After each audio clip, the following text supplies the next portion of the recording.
the matters that were discussed include expanding and deepening cooperation. They also discussed a range of regional issues, including security in the Indo-Pacific, the Middle East and Europe. The president has emphasized the importance of India increasing its procurement of American-made security equipment and moving towards a fair bilateral trading relationship. Of course, Prime Minister Modi there is calling it a mutual and a beneficial partnership. But to know more on this, we also have with us Dr. Harsh Shringla, the former Foreign Secretary, joining us. Thank you so much, sir, for speaking with us here on NDTV. This conversation that's taken place between the two leaders, what does it really mean for the Indo-Pacific? Well, in general, I think what the call between Prime Minister Modi and President Trump signifies is that the India-US relationship is back on its high trajectory. And it really means a resumption of what Trump 1.0 represented. But at the same time, it reiterates a continuation of the gains made under the Biden presidency, specifically with regard to, the Quad, the ICET, the Initiative on Critical and Emerging Technologies. So there's a level of continuity.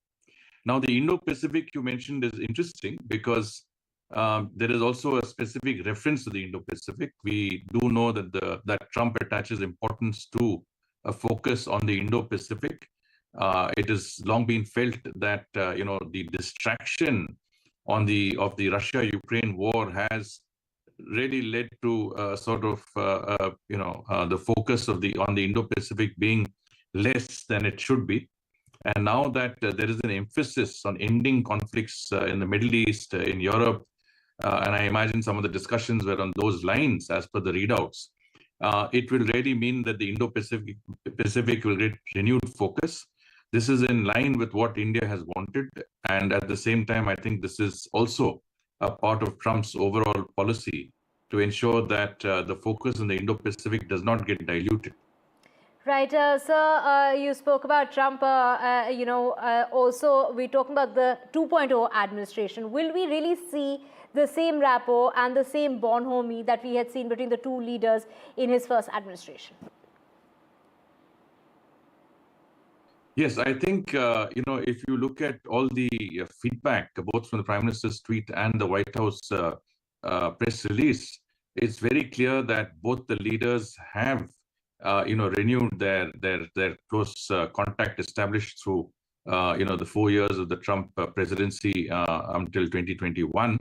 And at the same time, I think there's a lot of emphasis on not only on the bilateral side, but the global side of things as well. And what is very clear is that Trump has invited Prime Minister Modi at some stage. This is clearly in the planning process, but to visit Washington, D.C. and the White House. And at the same time, they've acknowledged that the Quad summit needs to be in New Delhi or in India, because India is the next host of the Quad summit, which means that Trump at some stage later in the year will also come to Delhi. So this again resumes the high-level exchanges that the India-US relationship is based on and gets the momentum from these high-level exchanges. So there will be regular meetings, and 2025 already seems to have on its calendar 2 important meetings between the leaders of India and the United States, and that's very good news. And if you can read between the lines, there's also a lot of emphasis on a personal aspect. Prime Minister Modi refers to Trump as my friend, and he talks about renewing the relationship from where it was. And at the same time, I think the readout from Trump refers to a very productive, discussion, and obviously, a lot of emphasis not just on the bilateral, but regional and global issues for which I think both India and the United States are strategic partners and attach a lot of importance to discussions on a global perspective of things. So we go beyond the bilateral into the global. Right, Dr. Shringla, of course, you mentioned that Quad meeting for which, Donald Trump is expected to be here later this year in the national capital. But with India hosting the Quad meeting, what message does it put out to China? Well, I think it indicates that there will be a very close coordination between the 4 Quad partners again. that it would be a resumption of the Quad process that started with President Trump and was strengthened under Biden, which commenced summit level meetings. And at the same time, I think Trump, clearly will take the Quad a few notches higher. So we will have to see how that works. But my own sense is that Quad will be a more focused mechanism that would certainly allow the four countries to exchange views and also formulate strategies to counter China's, I would say, aggression in the Indo-Pacific. So it's basically, Quad does not acknowledge that it is against anyone, but essentially it does renew the idea of a free, open, transparent, and inclusive Indo-Pacific region, which really means that China's paradigm, which is basically opaque, which is basically believes in having its way despite international law, against the sentiments of international law, is something that has to be countered. And this is something that is very, very urgent in the Indo-Pacific, considering that the Chinese are pushing their way in the South China Sea on our borders with their neighbors. There is a certain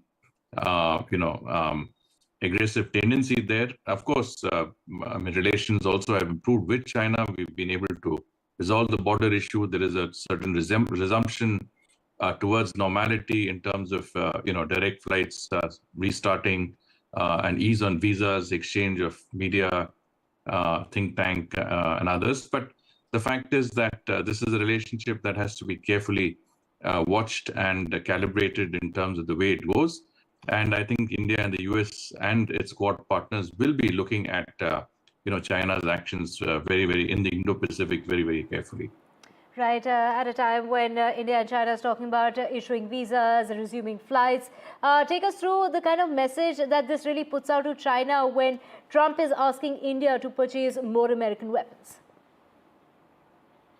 Well, I think, there's the two aspects to it. One is the commercial aspect. I think Trump wants you to buy more US defense equipment, but at the same time, it opens our options to more qualitative purchases of equipment that we may have wanted.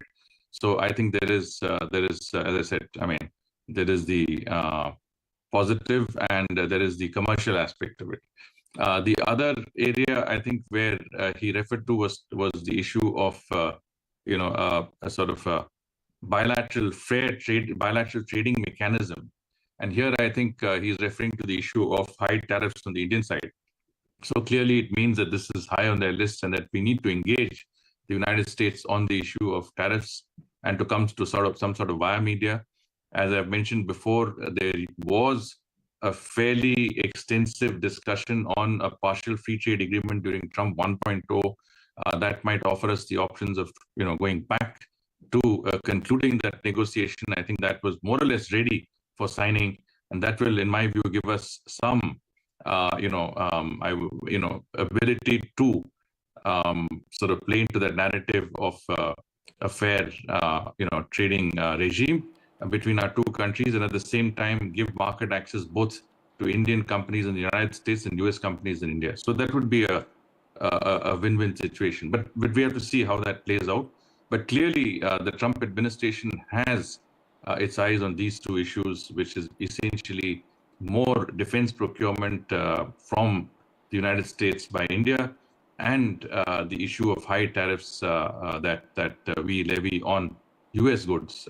These are two issues from their side, and our response has to, I think, be, as I've always maintained, proactive and preemptive in many senses.